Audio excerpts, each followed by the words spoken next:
บายดีตอนเช้า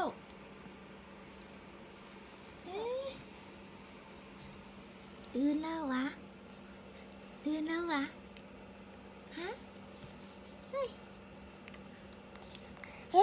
ด้วย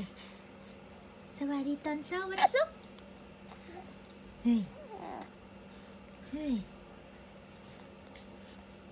ตื่นตื่น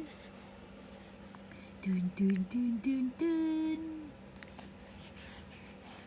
ตื่นไปกินนมเดินไปกินนม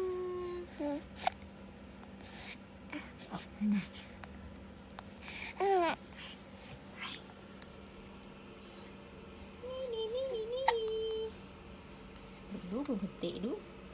ตีนก็ออกวนอันนี้ก็ออกของตีนนะ